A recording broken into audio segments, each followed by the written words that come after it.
university, I came in thinking that, wow, it would be really cool to have an Obama Presidential Center. Like, it would be really cool to have a presidential center right next to my door. This is so cool. And I thought of the project as a benefit to coming to this school and something that would really enhance the community.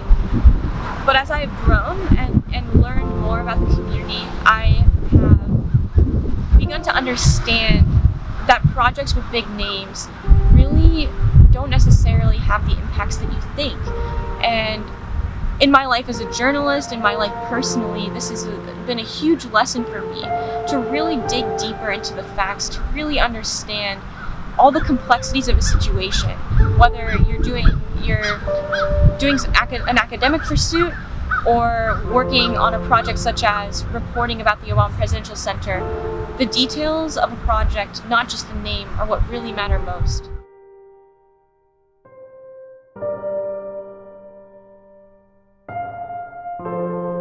Hi, I'm Emma Dyer. I'm a news editor for the Chicago Maroon. I started reporting on the Obama Presidential Center during my first year at the University of Chicago. It was me getting involved with the community, and I found that there was a lot of tension around relations between the Obama Presidential Center and the hardpipe community, and I was confused by this. Jackson Park is on the Register of National Historic Places, which is a federal registry of historic places. And this is a key component to a lot of the debates that are going on about whether the Obama Presidential Center should be built in Jackson Park, because it is a historical place. The park itself was designed by Olmsted and Vaux, who were, at the time, they designed Central Park, and they were very well-known park designers and urban planners. And so the park itself has a lot of historical context in terms of its designers and how it shaped the community at large. The Obama Foundation, a private corporation, is establishing the Obama Presidential Center not only as a museum for Obama, but as a private building in itself. So the National Archives are going to collaborate with the Obama Foundation to create a hybrid museum and online digital collection of Obama's artifacts and works from his presidency. But the center itself is not a public building. It is owned by the Obama Foundation rather than being a national library. The area that Jackson Park is in is largely surrounded by property that's owned by the university. In fact, when Jackson Park was selected as the location of the Obama Presidential Center, one of the benefits that was cited in their discovery of findings of the location was that the university owns surrounding property and could potentially work collaboratively to have different developments that are related to the center.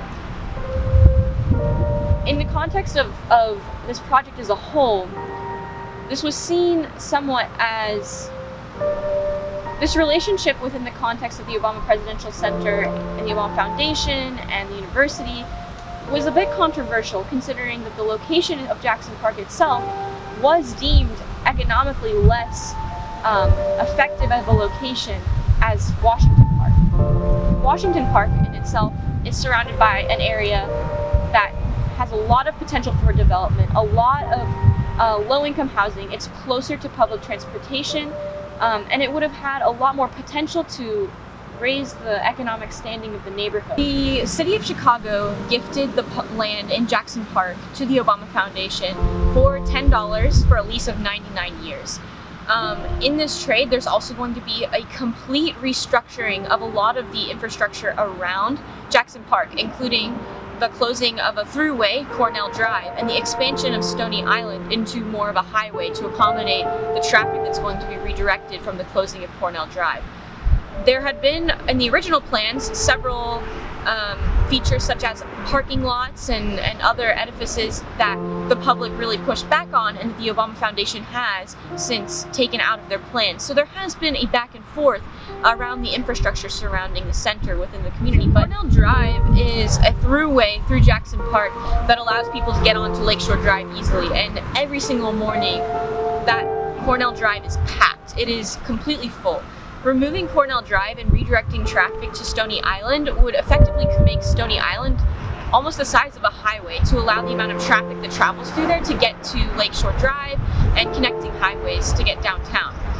This is a major problem because people need to use Stony Island and cross Stony Island to get to work and to get to school. Hyde Park High School is on Stony Island, and there are several other neighborhood communities that are on Stony Island effectively, and transforming that into a highway would be really a change to those people that live in that area. There's been lots of contentious debate over the idea of adding a community benefits agreement to the project. A community benefits agreement would essentially guarantee that contractors and people within the community would have assured jobs that are related to the building and the construction of the Obama Presidential Center. The Obama Foundation has not signed a community benefits agreement or wanted to, as President Obama has continuously said that it would leave people out and that it's better to do things openly without a signed document that might exclude others. However, in recent weeks, we've seen that local aldermen have been taking further steps to push a community benefits agreement. We really see the development of three different interests. We see community activists who do not want to see Jackson Park torn apart by the construction of a large building owned by the Obama Foundation. They argue that Jackson Park is a historic place and that it is a public land that should not be taken over by a private entity. The second party that has a stake in this is people who are concerned about the handing over of land by a private corporation from a public entity. And there are lawsuits from people, the main plaintiff being Protect Our Parks, who believe that this transaction should not have occurred. The granular details of this case seem to diverge from their overarching point as they try and argue on the foundation of public trust doctrine and different ideas that so far judges have ruled against them. Lastly, the Obama Foundation also has a stake in this project, clearly. They stand at the crux of most of the political interventions that are occurring during this project, including the CBA.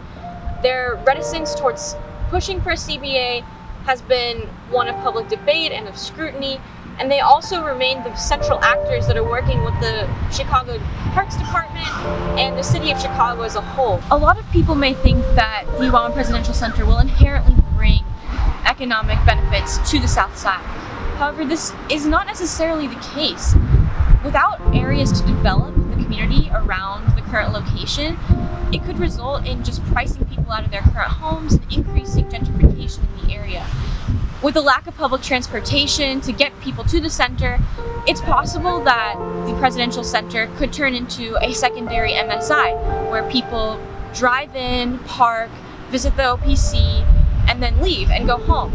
They're not venturing out into the South Side, they're not necessarily interacting with the community at large. And this is a major concern for people who want the Obama Presidential Center to bring people not just to the center, but to the community surrounding it. When you're not a part of the daily lives of people in the community, it can seem like the community is rising up against the Obama Foundation for no apparent reason, or that they're being unreasonable.